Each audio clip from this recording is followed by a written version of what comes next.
Welcome back to my channel for another video. This time we have a sports bike from the new middleweight category of the sports bike, because apparently this is what we've got now in 2024 when this bike came out. So it's the Suzuki GSX-8R. When the bike came on the market first time, I thought to myself that I don't know what to say. It's a bit small, it's a bit maybe underpowered and all of that, blah blah blah. But this bike, I think it has changed my mind. Just stay tuned, because it has a couple of surprises. I'll see you guys in a second. And let's see how this bike feels. We're in town right now. We're going off in a couple of minutes. Well, let me just start with the first impression. Seat. Well, the seat is not the most comfortable one out there, let me tell you that. It's a bit of a plank. I think they could have done a lot better with the seat. I've said in previous videos as well, I don't know why manufacturers lately have done this with the seats, like they are hard as a rock. So yeah, but there is plenty of space on it, I would say, and yeah, not much about that. Down riding absolutely super easy, due to the fact that the bike itself is pretty narrow and pretty small and pretty light, to be honest. It's really light. And one other thing that came to my mind first time when I got on it is the riding position. Well, you know, this new middleweight category of bikes has changed a lot since my days back in 2010, 2015, when everybody was all about sports bike. CBR 600RR, R6, ZX6 Ninja, the GSX-R 600. By the way, the GSX-R 600 K9, it's my favorite GSX-R. It's an absolute beauty. Yeah, but let's go back to this bike. Really easy to ride it in town. Plenty of torque. We're in A mode now, which is like full power and traction control. It's on level 1. Plenty of power from the get-go. As always, I've got my my wife in the back with me. Okay, let's accelerate a bit because we're going up. Up shifter. We got a quick shifter up and down. Let's see. Well, down the box is not as smooth as it is. Yeah, up on the box is fine. It's a bit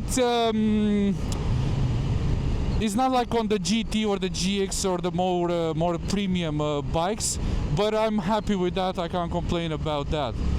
Well, one thing that I can complain, and now I'm doing a bit of comparison with the KTM 790 jig that I just tested. When you accelerate, the engine feels a bit agricultural, as in it vibrates a lot. So I think they could have done this better. But let me go out in a 60 miles per hour zone and we can talk more about that. 776 parallel twin engine with 82 horsepower. When you say 82 horsepower, obviously some people will think that is not enough. I think it's enough, even though being a parallel twin, probably up on the top of the rev range is gonna lose a bit of that power, because this bike, it's all about having mid-range power. But we're gonna see better now.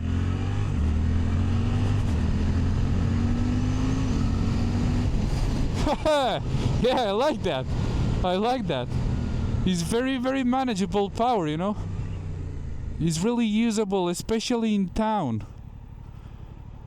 Especially in town where you need power. Well, you don't need a lot of power in town, obviously, but when you go from the traffic lights, when you have to do a small incursion, you have that torque that will help you to get through that. Okay, we're gonna overtake here.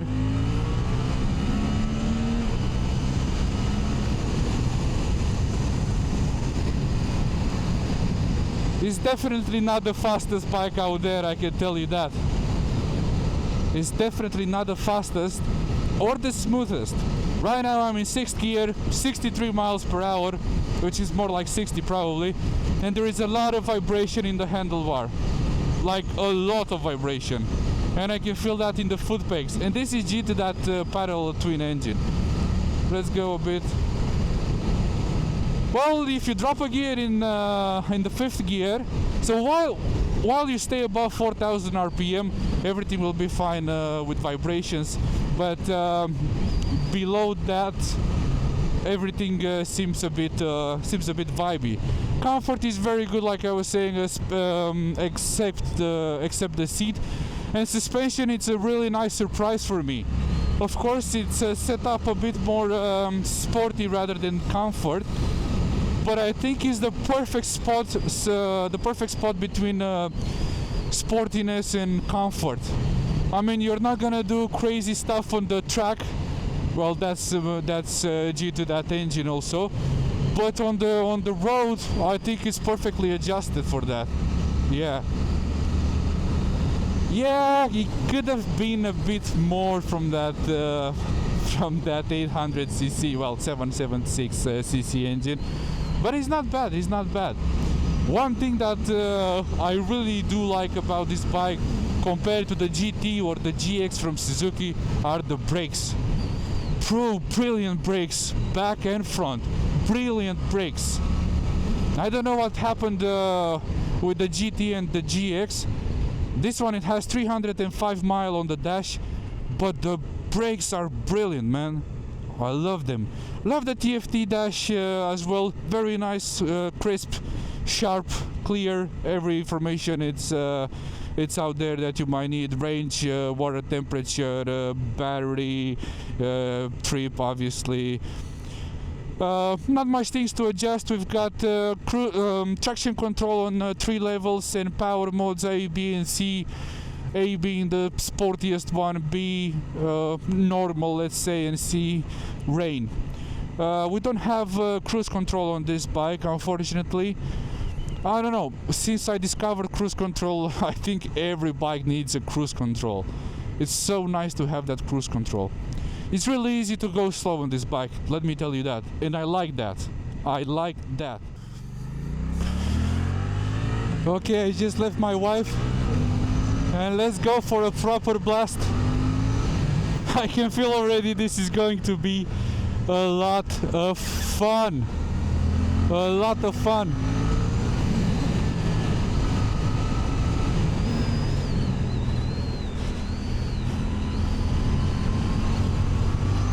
I need to concentrate a bit, but it's definitely a lot of fun.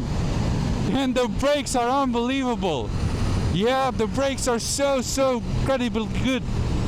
Really easy to handle this bike. Due to that low weight, 205 kilograms wet. Wow, this is so nice and fun. Changing direction on it is super easy, of course. Well, this new middleweight bike category will change my mind definitely, because I'm not a big fan of these parallel twin engines, I can tell you that. But I need to say that torque down low, starting from 4,000 RPM, is very appealing because it's so easy to manage it, you know. This is the thing. Okay, need to be a bit careful here because we've got a couple of houses. Actually, we're gonna go back now. Let's see. But the adrenaline is pumping, man. It's not like super crazy quick, but it's not about this bike. It's about how nimble it is, you know. And look at it.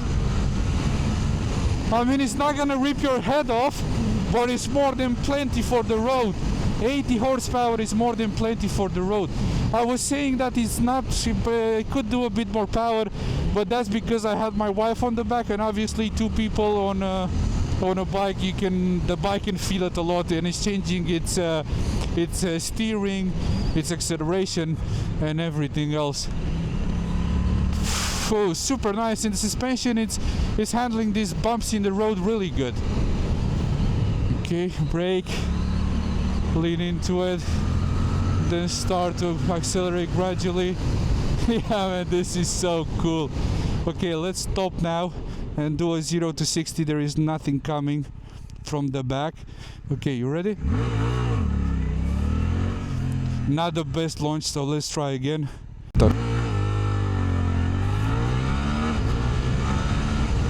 Yeah, baby. traction control, it's working hard to be able to. Really nice. Yeah, I think I need to turn the traction control off in order to launch it properly, because it's just cutting the throttle straight away. Whew. I feel hot now. Okay, we're gonna go back now and let's do a bit of walk around and see how this bike looks and a couple of specs. Oh, we're back here, and I had such a blast on this bike. Okay, let's talk first about design, about the looks of this bike. Well, the first thing that came to my mind when I saw the bike, I thought to myself that the front of the bike doesn't look as good as I would like it to, but actually it's grown on me on the last, I don't know, couple of months, because I'm keep seeing more and more of these bikes on the street, and yeah, I think it looks good. I really like it's LED all around. Let me put the hazards as well. Very visible, very nice. One thing that I would change obviously is going to be the screen, which is going to put a double bubble sports dark tinted screen, and it's going to look a lot meaner and a lot more aggressive. If that's what you look for, this is what I would do, at least. And in the back, from the side, I think it looks really good. I think it's very sexy, and the color really pops. I like how they've done the black tank and this nice Suzuki blue. I really love this color. I really love the color, and I like the fact that they do this. They've done this two-tone type of paint. Well, in the back there is one thing I really dislike, and probably, as you imagined, is this bracket here that I don't know why they are doing this. But of course you can get the tail tidy and everything will be nice tucked away under the tail here, and I think it looks really sexy like that, because I've seen some videos, and yeah, it will look amazing like that. And also this 180 back tire, it will pop a bit more. The exhaust, well, I think if I would choose a con with this bike, would be the exhaust note. Let me start the bike for you. Okay, let's put it into neutral. The bike is fully warmed up.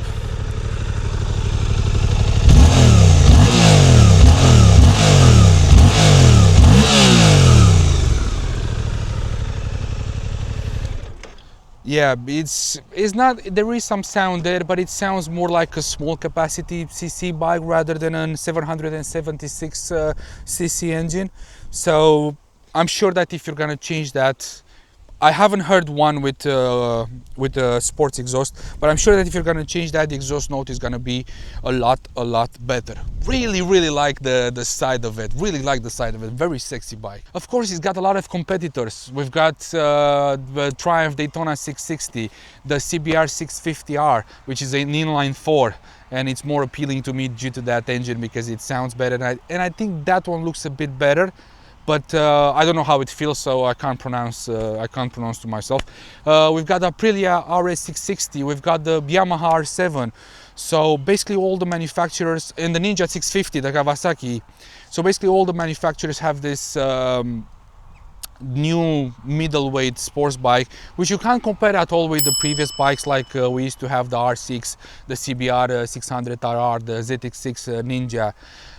Those ones were a lot more track-orientated bike rather than street, and even though I do like the looks and the engines on those bikes, I think the power that the new middleweight category is doing right now, and the weight and the comfort, I think it's a lot better, to be honest. I might be wrong. We will see. We will live and see what's happening. But just look at this: 810 mil seat height. And look at this. Yeah, the knee, it's a bit bent, obviously, it's a sports bike, but look at my back. It's just slightly bent forward, rather than the clip-ons being somewhere here. Of course, if you're doing track days, if you are a very track-orientated rider, that's gonna be a lot nicer because you're gonna feel the bike a bit more. But for me, personally, this new category of bikes, I like it a lot more. They look very sexy, and I enjoyed this bike a lot. We've got 14 liters tank and 63 miles per gallon claimed, which is about 4 liters per 100 kilometers. Some people are saying that it's a thirsty bike. I don't know, I think it depends how you ride it. Okay, let's see how she looks on the back of this bike.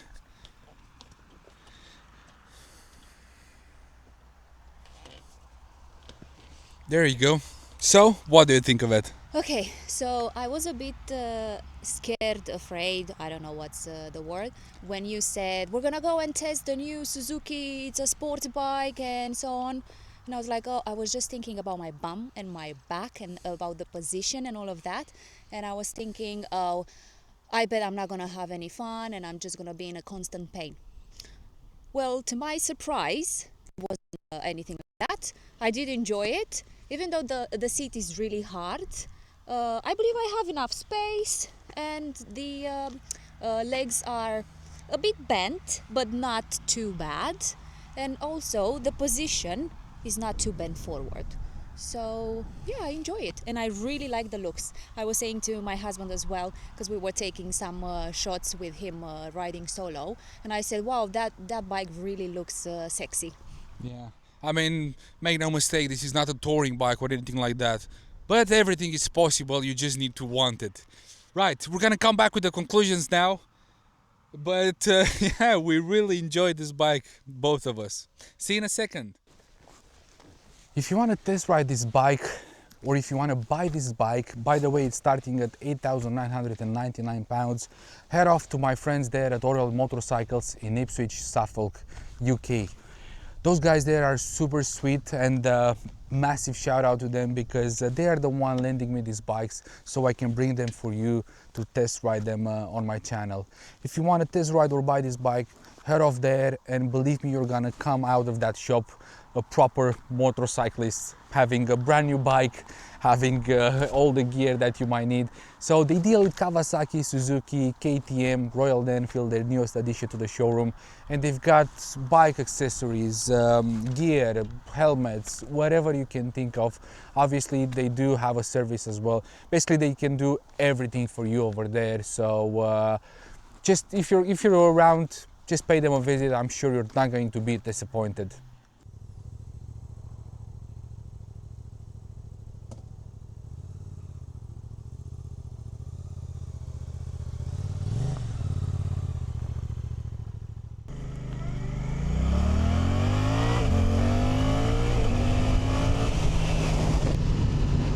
Well, the final thoughts on this bike, I've absolutely enjoyed it, even though in the beginning I didn't think much of it.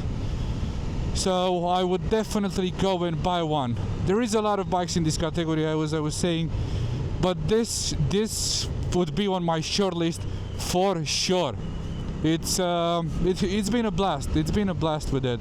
I really like it. So if you're on the market for this kind of middleweight sports bike, you might want to go and test ride this Suzuki. Of course, it's better to test ride all of them because everybody's different and everybody has different feels of a bike. But yeah, I really liked this one.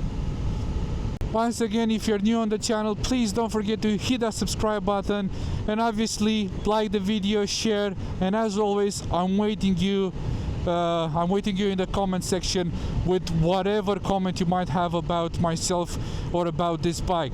One more thing, don't forget that on the 7th of September I'll be on Orwell Motorcycles show in Ipswich together with the team at Orwell Motorcycles. I'll be there so you can test this bike and many other bikes that they might have available there. Thanks for watching this. I hope you enjoyed it as much as I do, and I'll see you guys in the next one. Bye!